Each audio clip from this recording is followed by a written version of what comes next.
Good morning. Happy Wednesday. Peace and blessings. All right, y'all. Today is the day that Mercury governs, and Mercury has been retrograde for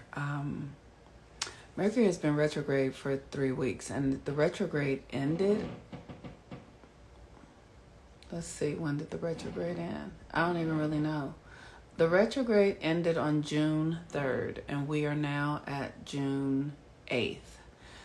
And Mercury does this interesting thing, you guys, when it retrogrades, is that it parks. It literally pulls up on the curb and parks and doesn't move for days. And so Mercury had been at the 26th degree since June 3rd. And now it finally moved to the 27 degrees. So I don't know if you guys have been feeling I just have been having a crankiness, and I'm gonna use something that gross to explain it, but it's the only thing I can think of that everybody can relate to. You know how when you go to the bathroom and you have to go, you go number 2, right? I feel like I'm talking to a child, as a mother and all this sort of stuff. But you go number 2, and how it feels when you can't get it all out. When you know that you've used the bathroom, but there's still something else in there and you can't, it's not ready to come. It's too far up there, but you can feel it in there. That's kind of the energy of Mercury when it's parked. It's it's just not moving yet, and the energy gets stagnant, but it's ready to move, it's being prepared to move, but it's not fully there yet. Was that too gross for you guys? I hope not. Let me say this. When you're a mother, you gross things just go away. Because I've had a child, there's so much that I just don't have any things on at all. I just, I can wipe somebody's snot. I can do all those sort of things. I don't care. Whatever. You know what I mean? And then I can just wipe it on my, or wash my hand. It's just, that stuff goes away when the nasty stuff. So this Mercury is it's our mind. It's how we think. It's how we process information. So basically, because the Mercury had been parked for the last week or so and retrograde for the several weeks before that, our energies, our mental energies, we've sort of been in a holding space. We've been in a little bit of a void and not able to really move ourselves forward just yet. But there's been a pile up. There's been an energetic pile up because Mars has been moving, and Mars has been in Aries. So there's a lot of energy coming in, but it's almost like it was damned, it wasn't really able to take root and move forward yet. But now Mercury has moved from the 26th degree to the 27th degree of Taurus. And Mercury is in detriment in Taurus, because Taurus is an earth energy and it's very slow. And Taurus is really about silence. Taurus is about listening and stillness and mastery and presence. And Mercury is the opposite of that. Mercury is fast and negotiating and talking and saying whatever needs to be said to get the job done. The Gemini energy. This is, and so we've been in a retrograde. We were in retrograde for 3 weeks, so here's the thing about the retrograde. Take a look at your life and the stories that you have been telling for possibly a long time that are now starting to congest your energy. The stories you have been telling about yourself that are starting to, they just don't work anymore. The thing about this reality, as it changes, things will begin to collapse. So the mindsets that we've had up till now the beliefs that we've had around other people being indebted to us, needing other people for our happiness, our security, not believing in ourselves, not thinking that we are enough. Like I was telling you guys yesterday, I ran into a story inside of myself of devastation from the ways that I experienced really painful human things, like the death of my mother, the death of my father, and didn't process it, because it's like I had expectations on life, right? I had an expectation that my relationship with my mother would be this way, or my relationship with my father would be this way. Devastated in love relationships, like really yearning for something, needing something, feeling like I need something, and then yearning for it and putting all of my eggs in one basket, and then that not coming into manifestation, and then feeling devastated, like a complete wipeout of energy based in unrealistic expectations and things like that, right? So these energies must be reorganized. And the ways that we have given our power externally are the things that are coming back home to help us understand that there is no external power. There is no such thing as an external. It's not, right? No one can save you from yourself. So I know for me in my life, I have had huge expectations of love relationships, like that I'm going to meet somebody and I'm going to fall in love and I'm going to be so happy and I'm going to feel so good and we're going to be married. And like, I just carried that from the time that I was 14 until I was about 47 for those many years, right? Internally. And every person that I met, every man that I met, I would project that expectation onto them. And I didn't realize I was doing it. I didn't know. But what I was projecting the expectation onto them that they were going to give me something that I didn't believe I could give myself. So, and what that did, it created illusions. It created desires and projections and expectations. It created like this grabby energy, and when things wouldn't fall out, when things wouldn't unfold the way that I wanted them to, that would create a devastation inside of me that I would hold like I was okay. I would just get it together. I would just put myself back together, right? And I wouldn't address how I was really feeling. And because I wouldn't address how I was really feeling, I never really healed it, right? It's like you create. So when I was a child, I told everybody I wanted a red bicycle and really believed that they would do it, but I didn't go get a job. I didn't go do anything to try to earn the bicycle. I didn't do anything practically myself. I just told everybody that I wanted it and had an expectation. And then when I didn't get it, I was devastated. Right? So I've done this all over my life countless times because I had an idea that there was a way to get something through external approval, right? And it shows up also in Christianity. So when I was a Christian, I would pray and pray and pray for this or that, and do the things that I was told to do, and I would expect that whatever it was, it would unfold, and it wouldn't, and I would be devastated.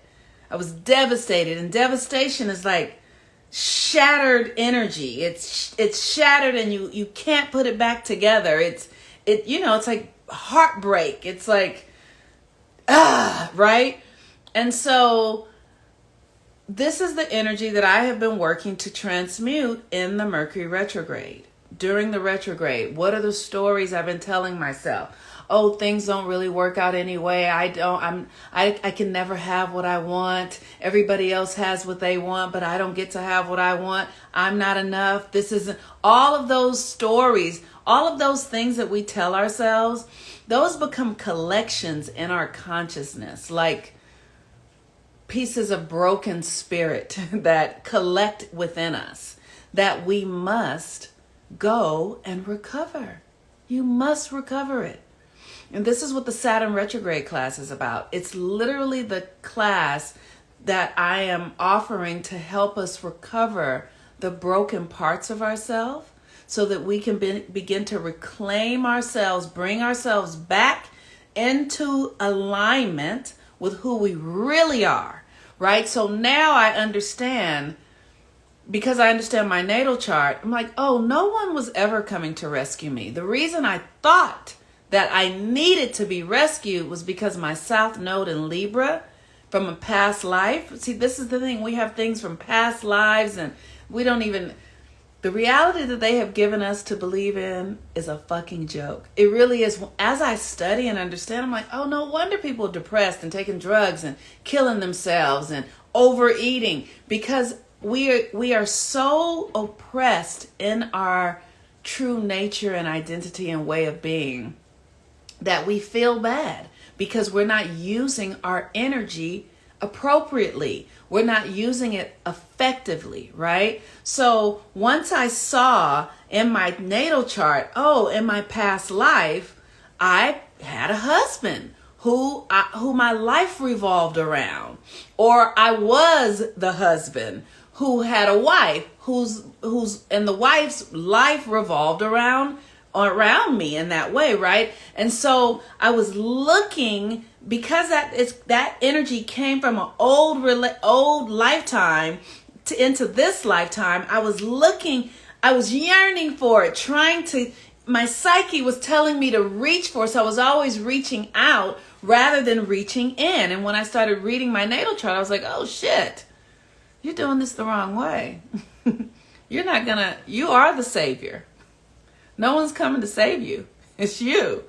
And then I stopped putting all that energy out. And now I'm seeing that all that energy that I had been putting out crashed and is in my subconscious collecting as devastation. So I have to realign the energy because it doesn't go anywhere. It's there. So it says, part diva, part shaman says, I wanted to mention that some people's natal charts allow them to be given certain things without working for it. Others have to work for certain things. Abso-fucking-lutely. We all have to work for something, right? We all have to work for something. And then all of us don't have to work for other things. But it's different for everyone, right? So there are things that just come naturally to me that are very easy. There are things that come naturally to you, all of us, that are very easy. But you have to understand how it works inside of you. So as I have been doing the work in this Mercury retrograde to collect the devastation, and I literally, it's just like, when a storm comes through people's communities and knocks down everything, it's like, oh, now I get to tell myself a new story about these experiences. I get to reorganize the energy. And I can think of it like all the times that I was betrayed or, whatever it was, or I felt betrayed, because nobody ever betrayed me. I betrayed myself.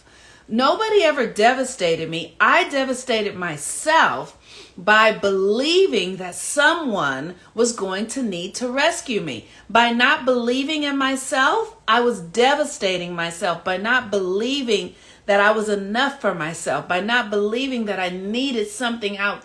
By believing that I needed something external was me devastating myself.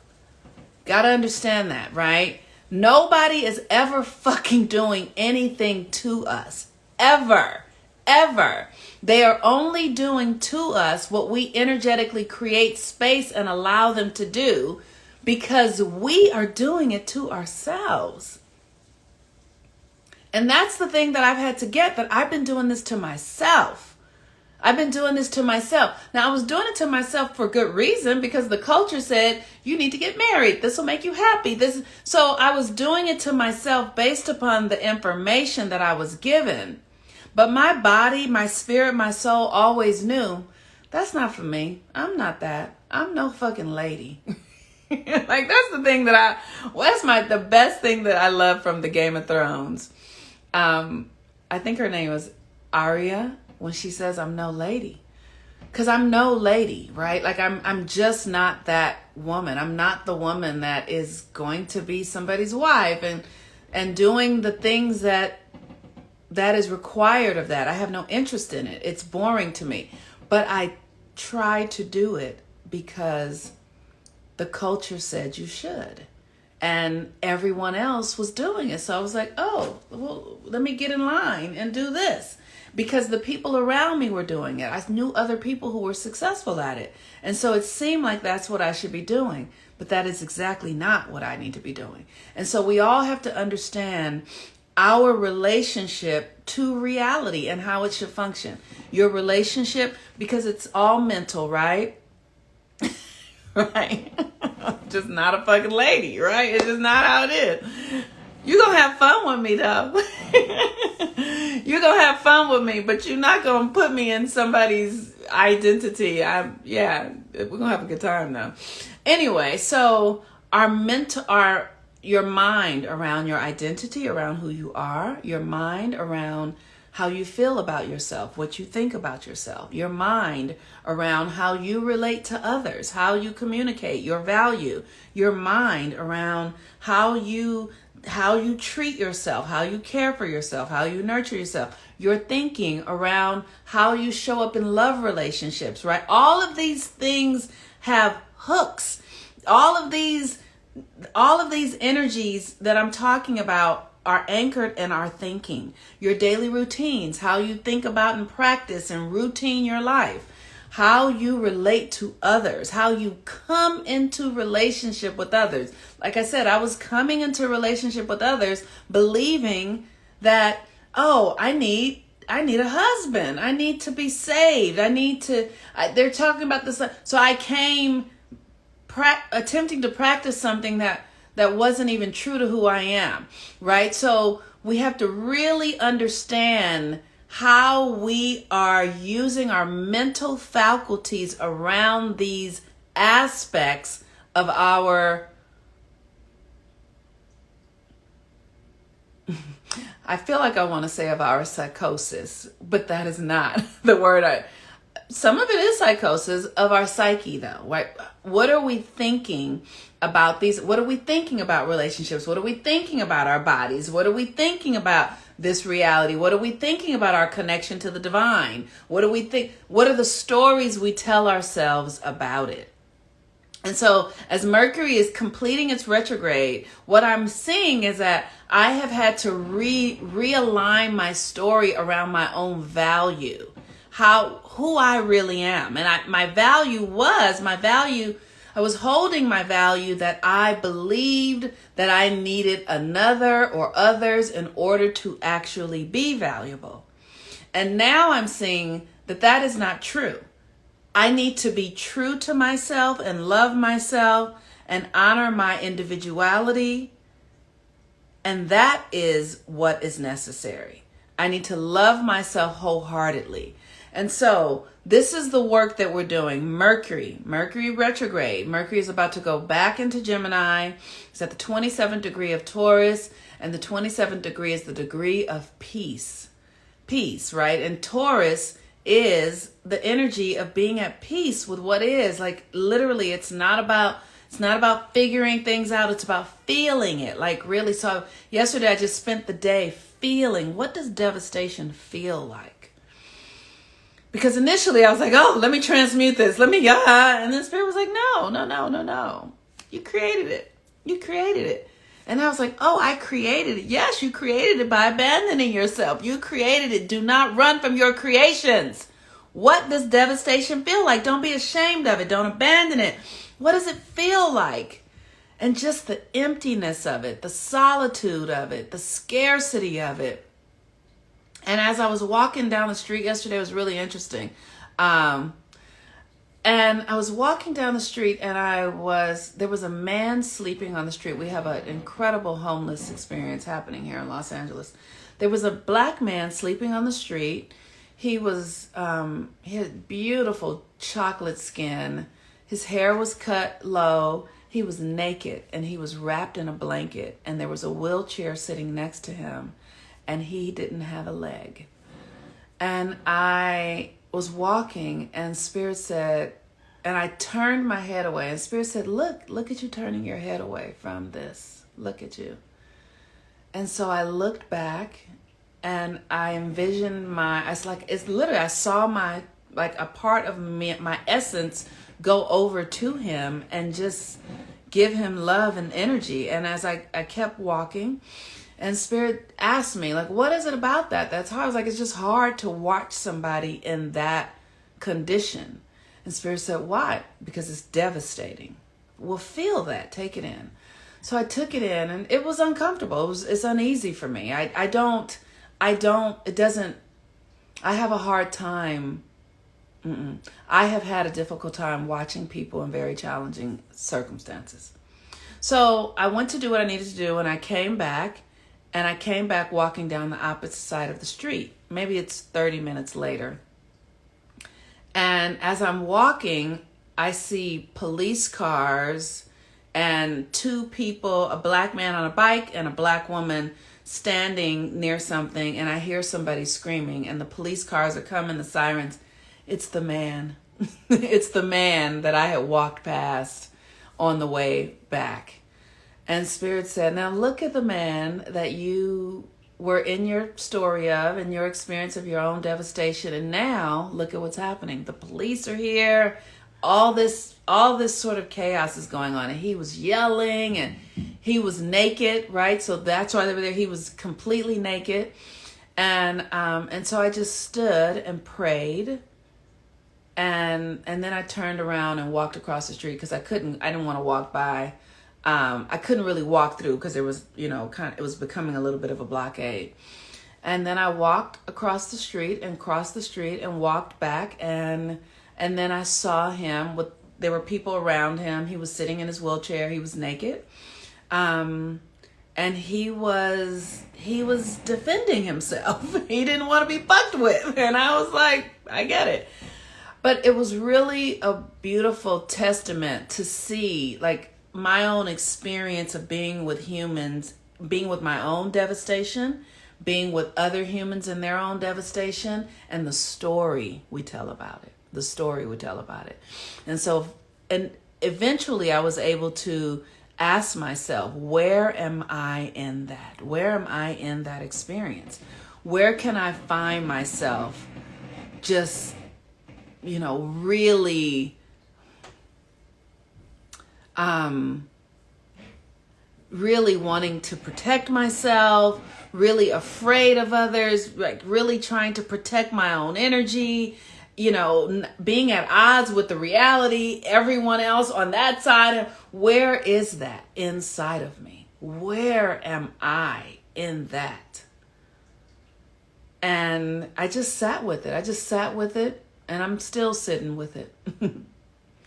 Exactly. Observing it, but not absorbing it. Exactly. And so, these stories we tell are very significant. I think I told you guys I was at the spa the other day, and there were some women who were talking, and I was about to go into a story about it, and Spirit said, can you find yourself in that? Is there a place in you that doesn't follow the rules, that will function in entitlement? Can you own that? Can you know that is in you? And I literally sat with it and I pulled it in. And yes, I can find that in myself. And when I did, they got up and left, and they stopped talking. They left, right? So it's really important that we begin to practice the law of oneness. This is the lesson of Mercury retrograde. If you spot it, if you see it out there, then you got it. If you spot it, you got it. Okay? If you spot it, you got it. If you have a story about it, and so you have to ask yourself, what is the story I'm telling about this? Because if you are rejecting it, if you reject it, then it will own you. But if you embrace it and integrate it, observe it, be with it, understand that there is no separation in this reality. Separation is an illusion. So when you see something out there, the easiest way to do is just to send love, right? I love that aspect of me. That's the easiest way to do it. But when we go into the story, that is this, and this is that, and this is that, and da-da-da, then you begin to create the judgment. And then the judgment attaches itself to you. And the Bible said, what?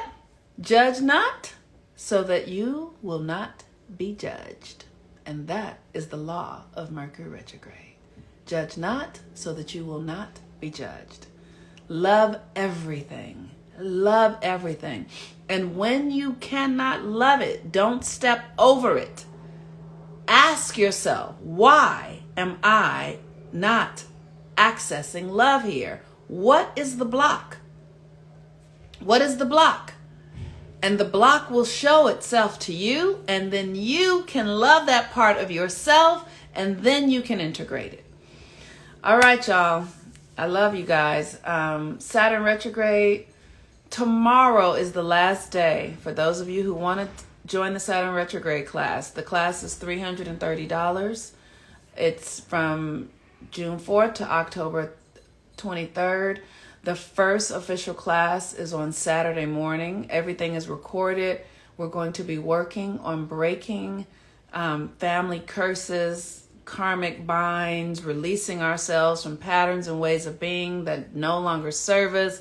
The work is going to be intense, okay? The work is going to be intense. And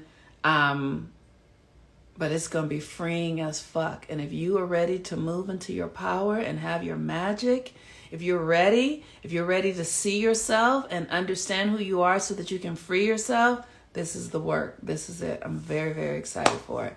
Okay, and then also the next moon class begins on the 20th, right? So for those of you who want to do the moon work is 13 moons, harnessing everyday practical magic, where we work with the moon cycle of all the moon cycles of every month. And we literally align our energies according to where the sun is and the moon cycles. We align our external energies and our internal energies through the rituals and the practices and all the things that I'm able to curate to make the process magical and joyous, but also deep and profound as well. And then, so that class starts on the 20th. I'm also going to be having a Neptune retrograde class that is going to start on the 28th. The Neptune retrograde class is so good. Like, here's the thing. Many of us don't practice devotion in our lives because the culture doesn't, let me say this. All of us practice devotion in our lives. We're devoted to our phones. We're devoted to food. We're devoted to all sorts of things. But your devotional energy is your spiritual energy. And if you